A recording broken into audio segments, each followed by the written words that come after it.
intention of creating a system that maximizes the good, to be as vague as I possibly can be. Because all political argumentation essentially boils down to what values you have relative to other people. We generally value the same things, like liberty, justice, health.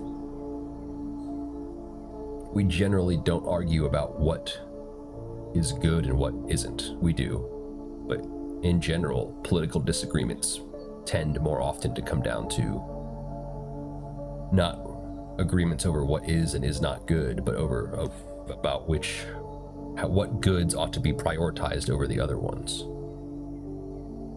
like what the hierarchy of values is or ought to be. But try to think about it this way for just a second. The only thing that matters is we'll start off by saying well-being of the people within the system. So in an abstract sense, all political systems, all political thought, all ideology is aimed at maximizing the good in the abstract. So that they have all of that in common. Then they disagree about like the order of what good means. But no matter how well designed your system is, how well implemented, how divinely inspired, how economically successful, the only real output that matters is the well-being of the people within the system. And of course, the tendency is for the people to be stratified into different layers, and for some people to do better in certain systems than others. But to step back just like one step more abstract, the well-being of the people within the system is what defines the success of the system. So take whatever your least favorite political system it is, whoever you hate the most politically, whoever you despise, whatever political outcome you think would be the worst. But take the one that you like the least and notice that if somehow it were able to incentivize and manifest the well-being of all the people within that system, then it doesn't matter how it did it. In the abstract, of course. The point is that this is mostly lost sight of in political discourse. Because take our moment right now. I'm generally thinking through an American lens, but it's all global anyways, so you don't have to. No system, no matter how well designed or implemented, can thrive when the citizenry, the polity, is composed of people who are cut off from their nature, who are self-centered and egoic. If the attitude of the individual is that I need to go out and get as much as I can for myself because no one else is going to look after me, and it's not my responsibility to look after anyone else, then that system is hell. Whether it is free market capitalism or communism. And so, really, the separation between politics and religion, between church and state, is kind of an illusion. Because the only meaningful thing that either one of those two things, church or state, is aiming at is the well-being of the individual. And I don't just mean the fitness of your body, although that correlates. I mean that when you are in a world where you are forced to think about and be in a state of mind about your own image, your own property, that which separates you from everyone else all the time, that is unhealthy, that is spiritually dead, or at least in the deadened direction. So besides the fact that any kind of cursory glance at history would show you that the political and the religious is always intertwined, and it's really only an illusion of the last few centuries that there's a separation, but the separation is only an illusion anyways, because it's our understanding of our world that dictates how we interact with the world.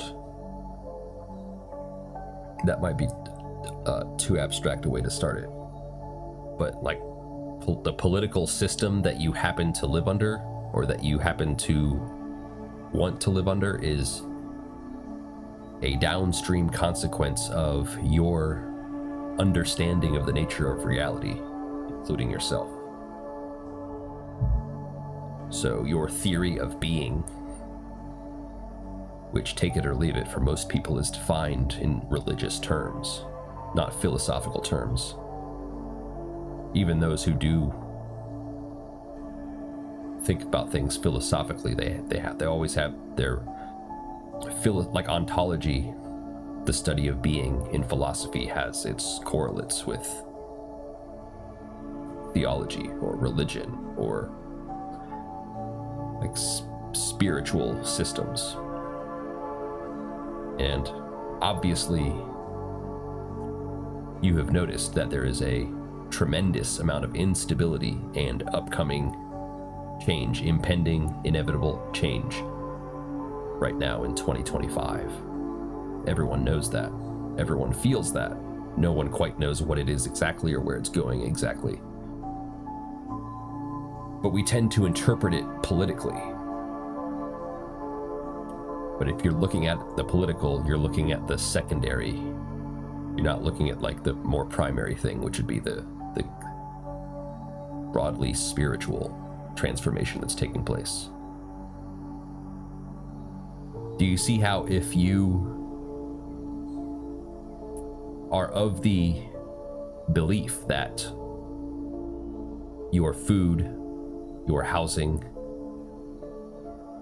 the meaning that you get out of life, if those are all things that you have to go out and compete with other people to get, if that's the attitude that you inhabit, then that drastically shapes your frame of mind.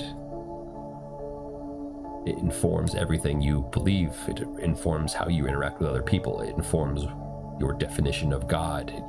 It informs or even dictates your understanding of reality. But I always like to compare modern man with a kind of like tribal prehistory man, a communist, you could say, because communism is only the idea of scaling the community. In a small community or tribe, everyone works for each other. And of course, it's shaped in all kinds of different ways. But broadly speaking, everyone is working for each other, and the distinctions between one person and another person are not nearly as clear as they are now. And everyone believes in God, even though every tribe will define it differently. And people aren't thinking about only themselves all the time. They're probably barely thinking about themselves at all. Because if the If the hunt goes well for the tribe, then everyone eats. If it doesn't, then nobody does. Well, maybe just berries that night. And so as we're all watching the slow motion collapse of the 20th century order, everyone is kind of jostling for position politically as to what system will replace it. Like, what should we do next? What system ought we to usher in? What is good? What is bad? But just remember that it does not matter how good your system is if people continue to be in it for themselves, not even as a something they've done wrong, but it's a consequence of the world you live in. It kind of forces you to look out for yourself in a very harsh way. If we continue to have that mindset, then whatever system we fall into or create is like a closedness. We are separating ourselves from each other and from what has classically been referred to as God, reality, nature, everything. By separating yourself, by making your world yourself, every system becomes slavery, just with extra steps along the way, or different steps along the way. And we saw this in the 20th century with communism, an idea that at its core is like almost innocently and obviously good, becomes the worst kind of evil and slavery. And then now we have the opposite of communism. Not really, but kind of. How people tend to think about it. Free market capitalism, which has become its own form of slavery because we are all stuck behind our computer screens, clocking in and clocking out, doing jobs. I always think about Charlie and the Chocolate Factory in the book, maybe in the movie, there's like 9 movies now, but in the book, Charlie's dad's job is he works at the toothpaste factory, and so all day long, every day, he screws the toothpaste caps on the bottles, the tubes. And that's really what everyone's doing now. Some combination of that and the different ways that people set up to get money, whether it's from governments or organizations or dividends or trading. It is, in a sense, and I'm not saying this in a judgmental way because it's the system that we've all been born into. I often think I'm an idiot for not being interested at all in the stock market or cryptocurrency or anything, but it is all, in a sense, you have to admit, of kind of parasitism. It's taking the whole thing, the whole economy, and the different sections of it, and finding a way to get some of it for yourself without doing any of the work. And everyone is very bullish about it because all of the work increasingly is putting toothpaste caps onto toothpaste tubes. There's a meme, I guess, that young people are lazy and don't want to work anymore. And in my experience, that is, I get it because I've worked with young people and I understand how you look at it and see laziness because it doesn't look like laziness. But in my experience, these people are not lazy, at least not when they're off the clock. It's a rebellion against the toothpaste factory. Everything has become the toothpaste factory in a way. And that is the consequence of the spiritual deadening of society, the egocentrism. If you set up a society in which each person has to be thinking about themselves in order to succeed, then you encourage egocentrism, and that might be good in the short term or even the medium term for GDP. But I think it's obvious by now that it's not all good. The best thing that you can do politically, the only thing really that's worth doing at all politically, is knowing thyself.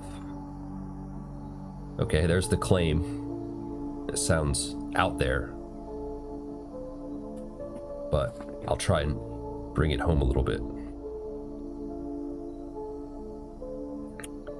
You were born into a world that values you based on the metrics that you produce for it, the metrics that you take home for yourself, your ability to get a piece of the pie. If your image is so important to you, which it is important to you whether you tell yourself it is or not, then it should be a little bit important to you. I'm not saying it should be meaningless, but if your thinking is filtered through the lens of your image, like 24/7, that's a form of being cut off from yourself. That is being cut off from yourself. That is egoism, because whether it takes the form of feeling bad for yourself and feeling like you're not good enough, that you'll never be good enough, and that you need to do XYZ to become ABC so that you can get LMNOP. Whether that's the mindset that you're not good enough, or on the other hand, maybe you think you do believe in yourself, but that manifests as like reinforcing your self-belief with dollar amounts or cars or Twitter accounts, or let's go a different direction, like a squeaky clean image in terms of like morality. They're both opposite sides of the same thing. In both cases, you are filtering reality through the lens of the ego, of the self, of the image. Do you see how that works? It appears to be opposites. Someone who is down on themselves all the time and someone who like thinks highly of themselves. But they're both thinking about themselves, like obsessively, constantly, only, like everything they're thinking is through this lens of self. And you can think about it as other people, but you really ought to think about it as yourself, because even if you are not this way to the degree that some other people are, you are this way to some degree, because we all are.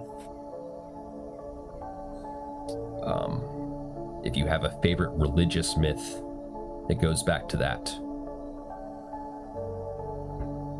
You know, the fall of man is like a separation from reality-mindedness to self-mindedness. And so in a way, like, I'm not saying that we should go back to tribal living exactly, because we have gathered a lot of advantages in our little expedition through the materialist, technological millennia, the last few millennia. I'm not saying we should go back to tribalism, but I think anyone can see that there is a number of senses in which the tribal society is healthier than our society now. I don't think that's arguable. You could argue about the specifics of what it is and why, but I think everyone can see that. I don't even know if you should call this a society. I mean, it is by default, I guess. What else would it be? But it's so... the level of egoism, the influence of egoism in, you know, economics and everything is so profound. You know, we're shipping products off all the way across the world so that they can put the caps on the toothpaste and then ship them all the way back. Save 6 cents a tube. That is insane. The transition that we are experiencing now is I don't know if religious is the right way to think about it, or spiritual perhaps. One or the other, I guess. But that's what it is. It's not political. There will be political manifestations of the changes. But in, for example, tribal societies, they didn't develop a political system in order that it would be the best. They were operating on a more instinctive level, on a more cooperative level, in a way that was in a harmony with the world around them. They weren't drawing it up and then carrying it out. They didn't have badges and paperwork. What was the point? The point is that if you find yourself very focused on anticipating political outcomes, then maybe you're missing the point. Because the underlying driver of all these things, of any change that could actually be meaningful and not just another iteration of the same thing, just with AI this time or whatever, any meaningful change comes from within. It's not just poetry, it's not a metaphor.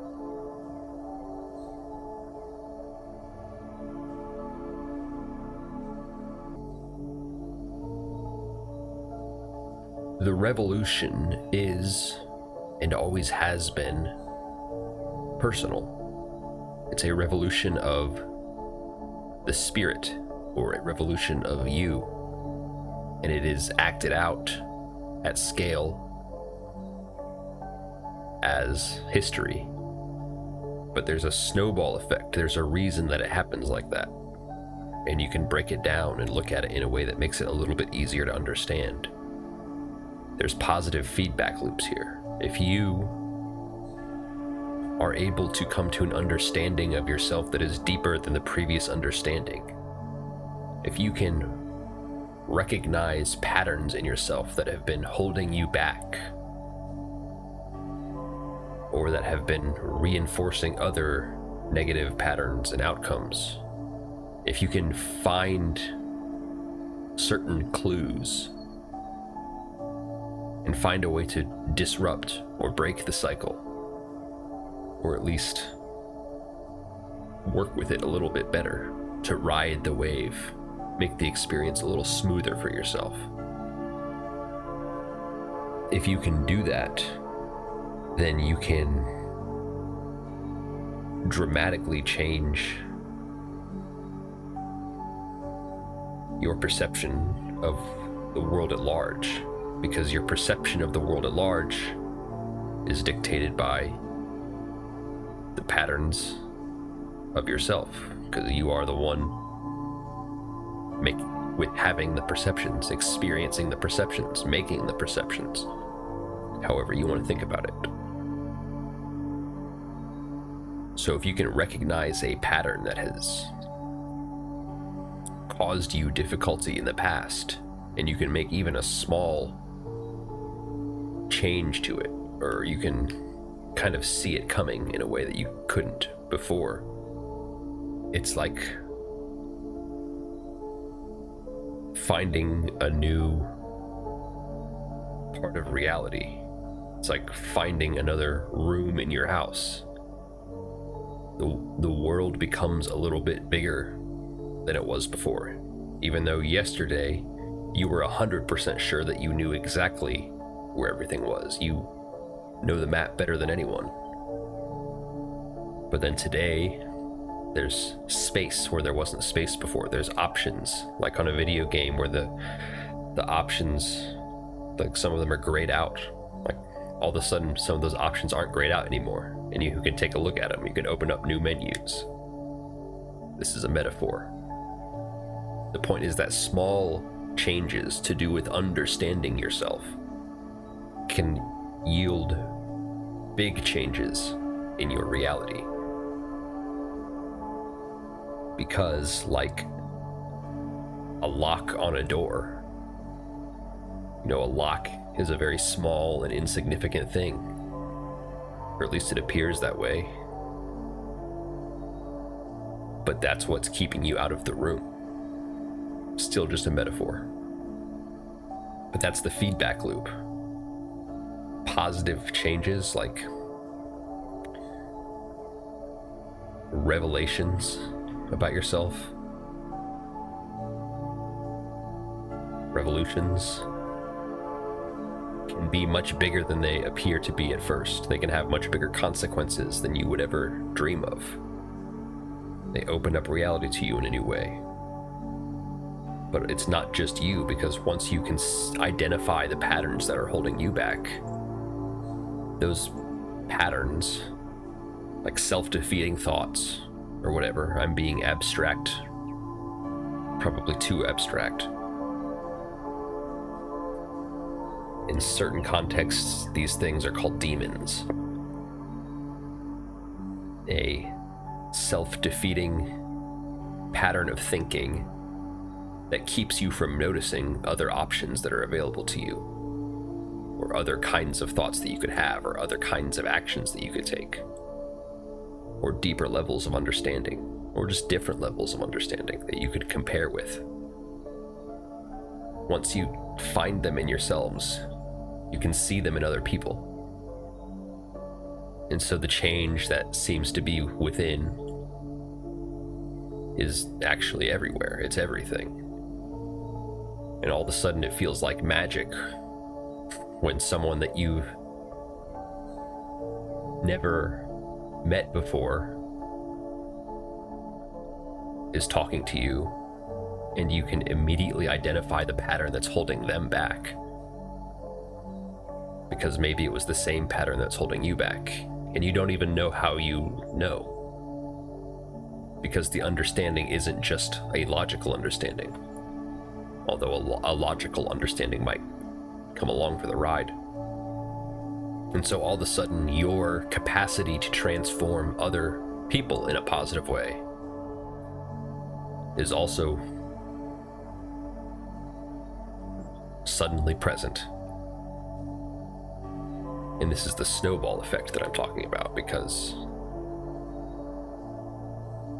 any kind of positive feedback loop, or like a recursion,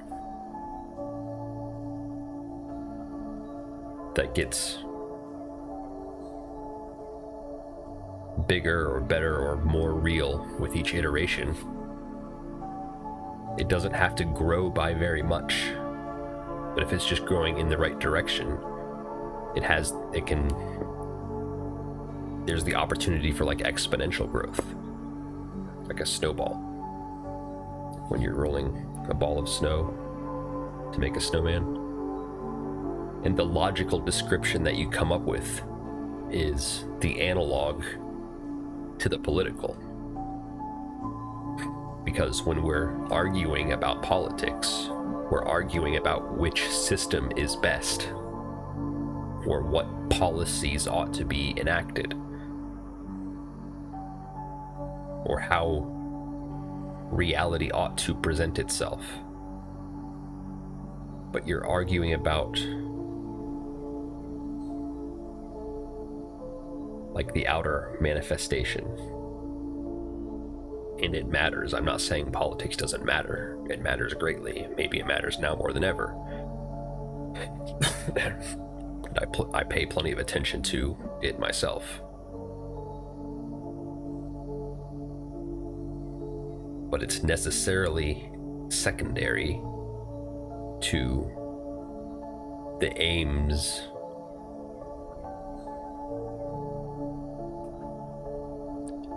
the outcomes. There is no political revolution that will save you or save us. A system cannot save us. A system is just a new kind of matrix. But it may not be as hard as you think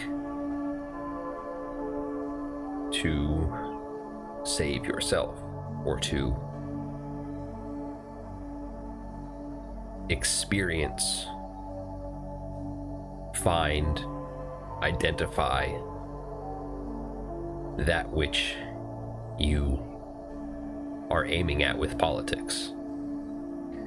Because what is it that you're really thinking about at the deepest levels when you're trying to identify the best political system? Like, what is the outcome that you want for yourself out of that political system? Why do you think that system would be better than others on the level of the individual person? How does that system make people better? It makes them more free. Maybe it makes things fairer. Maybe it provides more opportunities. Maybe it makes people healthier. But the solution to that, to all of those areas of concern, is principally not political. The realm of politics is kind of like trying to design abstract parrots or something. But if you study any mythology, any hero's journey, they're all encoded invitations to journeys within. Not just within, but within is the part that that everyone loses track of. We cannot fix this by voting good or with a new constitution. Thank you for your attention to this matter.